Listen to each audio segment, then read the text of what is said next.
তথ্য একটি পেলেই আপনি ছেড়ে দিবেন না, আবার অন্যদিকে আপনি তথ্যকে হত্যা করবেন না।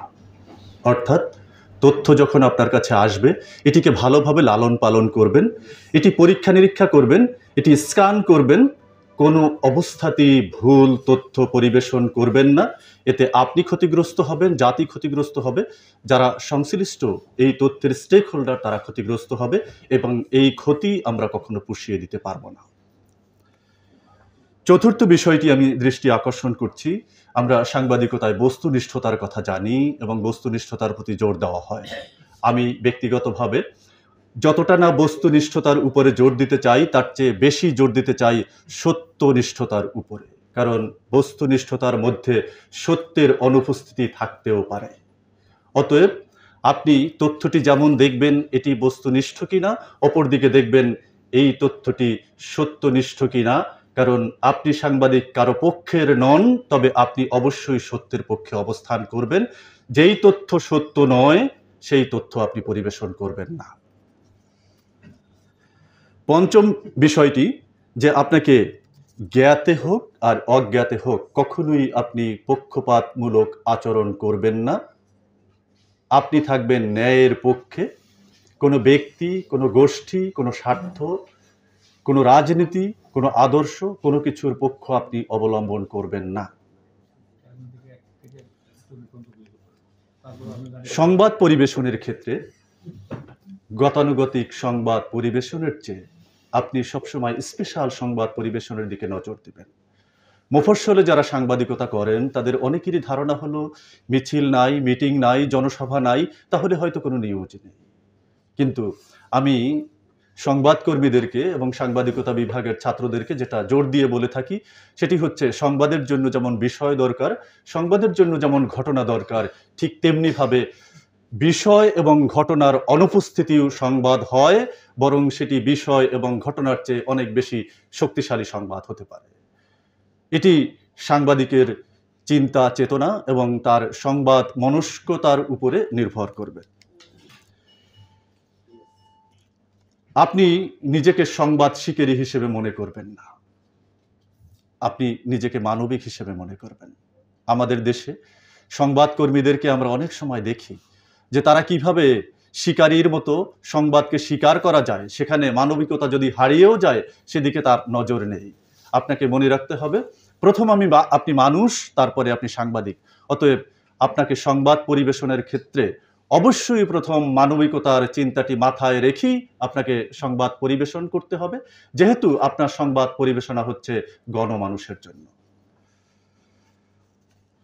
আপনি সংবাদের যে রিপোর্ট প্রস্তুত করবেন সেই প্রস্তুতে আপনি সাহিত্যের, জটিল সাহিত্যের রবীন্দ্রনাথের মতো গাম্ভীর্যতার কোনো প্রয়োজন নেই। আপনি ঝরঝরে পরিচিত শব্দ, সহজ বাক্যে কিভাবে সংবাদ পরিবেশন করা যায় সেই বিষয়টিতে বেশি নজর দেবেন।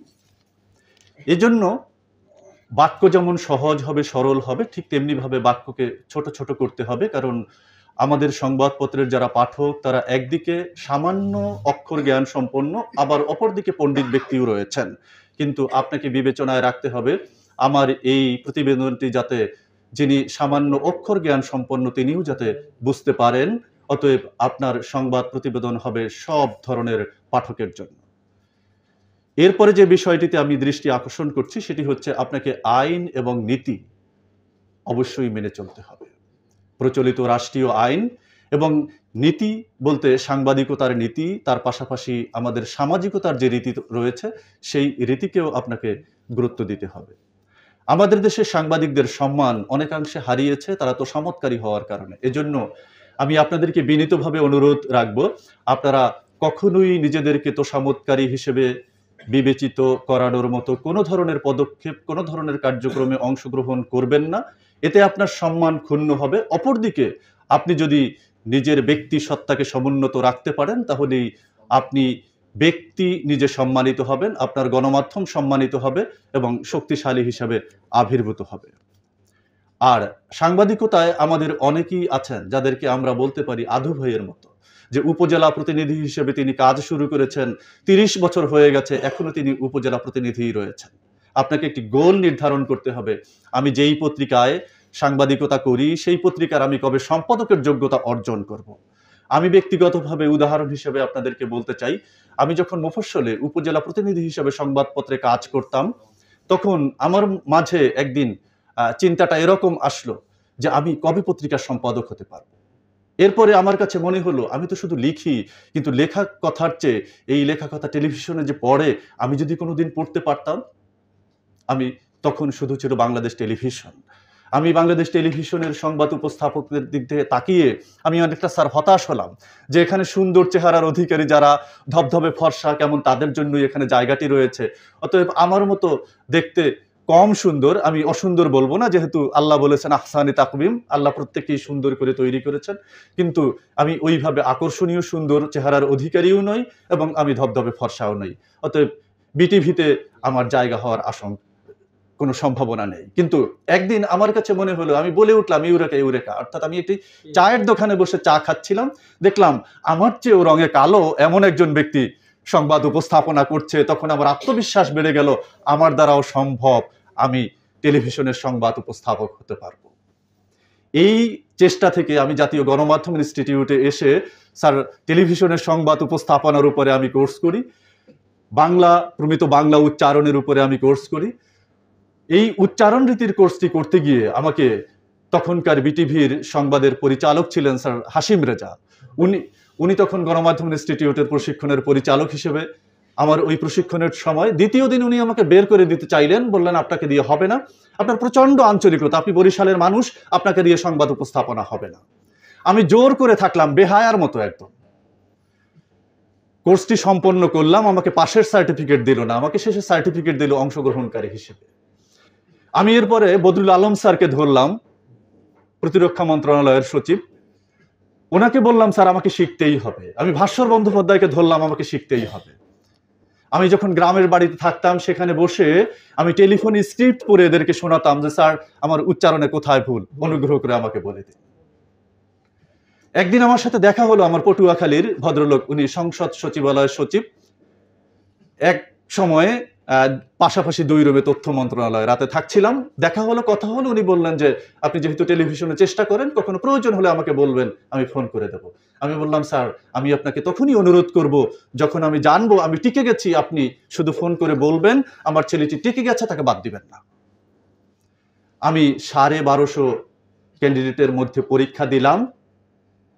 আমার ওই বোর্ডে হাসিম রেজা ছিলেন, উনি দেখে বললেন হানিফ আপনি এসছেন। অনেককেই বলে দিয়েছি হবে না, আবার কেউ কেউ পেরেছে, আপনিও পারবেন। 1250 ক্যান্ডিডেটের মধ্যে আমি পরীক্ষা দিলাম। আমি তখন সুপারিশের জন্য ওই ভদ্রলোক সচিব মহোদয়কে ফোন করলাম, উনি তখন জার্মানিতে অবস্থান করছেন। আমার জন্য সুপারিশ করতে ওনার 2 দিন দেরি হয়ে গেল। যখন ওনার সুপারিশের ফোনটি আসলো, তখন তাকে জানিয়ে দেওয়া হলো আপনি যাকে সুপারিশ করেছেন তিনি 2য় নাম্বারে আছে, আর আমরা 4 জনকে নেব। আমি আপনাদের এই কথাটি বললাম এই কারণে, আপনাদের টার্গেট রাখতে হবে যে আমি আদু ভাইয়ের মতো উপজেলা প্রতিনিধি থাকবো না, আমি যেই পত্রিকায় লিখি আমি ওই পত্রিকার সম্পাদক হব। শুধু ওই পত্রিকার সম্পাদক নয়, আপনাকে আরো বড় পত্রিকার সম্পাদক হতে হবে।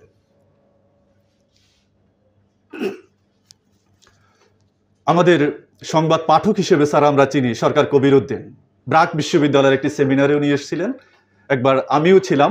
তা আমি তাকে বললাম, কবির ভাই আপনি তো 1960 সালে সংবাদ পড়া শুরু করেছেন, আপনি সংবাদ জগতে হিমালয়ের চূড়ায় উঠেছেন, আমাদেরকে হাত ধরে টেনে নেন, আমরাও সেখানে উঠতে চাই।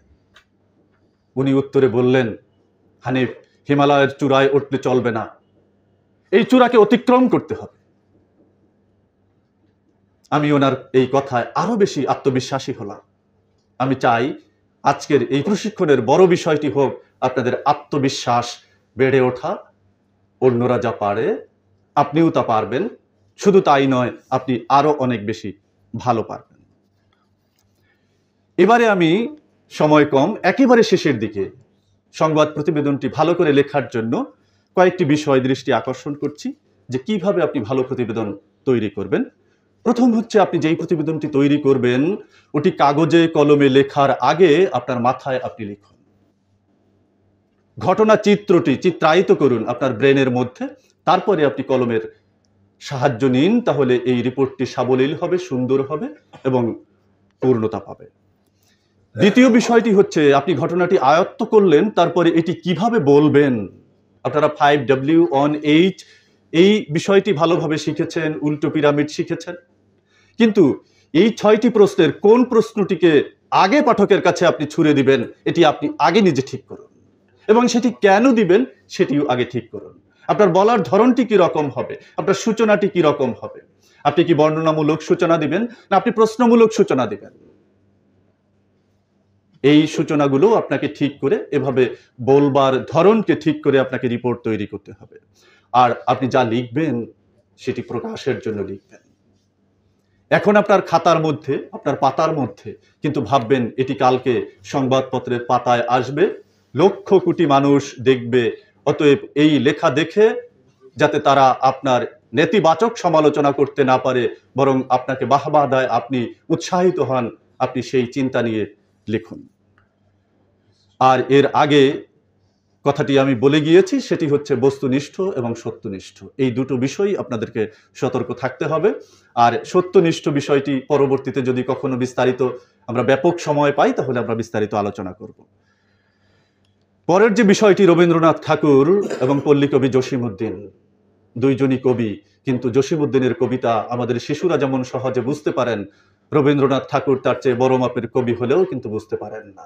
এটির কারণ হচ্ছে জসীমউদ্দিন তার মধ্যে সাবলীলতা অনেক বেশি, আর কবি রবীন্দ্রনাথ ঠাকুরের মধ্যে সাহিত্যের গাম্ভীর্যতা অনেক বেশি। আপনি যেহেতু সাধারণের জন্য লিখছেন, অতএব আপনি যতটা সম্ভব সাবলীলভাবে লিখুন।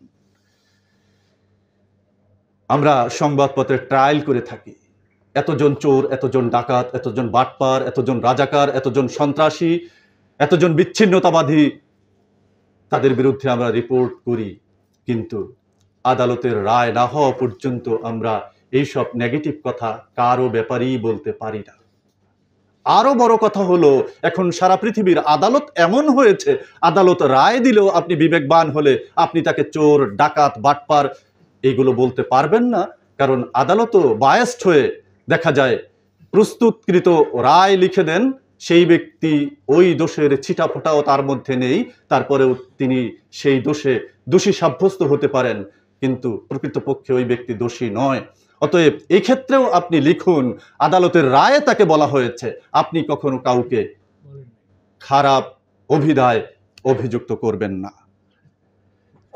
আর সবশেষ কথাটি বলতে চাই, সেটি হচ্ছে বিভ্রান্তি ছড়াবেন না। আমাদের অনলাইনগুলো থেকে এখন রিপোর্ট কাট কপি পেস্ট হচ্ছে। এক দুর্ঘটনায় আপনি রিপোর্ট করলেন, সাধারণ মানুষও যেমন বিভ্রান্তিতে পড়ে, আমি বলি আজরাইলও তেমন বিভ্রান্তিতে পড়ে। কারণ আপনি জানিয়ে দিলেন এখানে 5 জন দুর্ঘটনায় মারা গেছে, একই সময় আরেকটি পত্রিকায় প্রকাশিত হলো 7 জন মারা গেছে। এখন বলেন আজরাইলের শোকজ নোটিশ খাওয়ার ব্যাপার কিনা, যে তোমাকে বললাম 5 জন মারার জন্য তুমি 7 জন মারলে কেন? অথবা ওই রিপোর্ট দেখে তো বলা যাবে তোমাকে তো 7 জন মারার জন্য বলেছিলাম, তুমি 5 জন মারলে কেন? তাহলে দেখেন আপনি কোন পর্যন্ত বিভ্রান্তি ছড়িয়ে দিয়েছেন। একজন সাংবাদিক একবার মজা করে বলেছিলেন যে আপনার প্রশ্ন করা হয়েছিল আপনার জীবনের সফলতা কি, উনি বললেন আমার সবচেয়ে সফলতা হলো আমি বিভ্রান্তি ছড়াতে পেরেছি। তো আপনারা সাংবাদিকরা কখনো বিভ্রান্তি ছড়াবেন না, এবং একটি কথা মনে রাখবেন, সাংবাদিকতার পেশা হচ্ছে আল্লাহ রাব্বুল আলামিন হযরত আদম আলাইহিস সালাম থেকে হযরত মুহাম্মদ সাল্লাল্লাহু আলাইহি ওয়াসাল্লাম যত নবী রাসূলদেরকে পাঠিয়েছেন তাদেরকে কিন্তু দূত বলা হয়, বার্তাবাহক বলা হয়, তাদেরকে সাংবাদিক বলা হয়। অতএব আপনারা কিন্তু সেই নবিয়ানা কাজটি করছেন, এমন দায়িত্বপূর্ণ এবং পবিত্রতম কাজ করতে গিয়ে কোনো সময়ই অনৈতিকতা এবং অসতর্কতা, অসাবধানতা অবলম্বন করা কোনো ক্ষেত্রেই শোভনীয় নয়।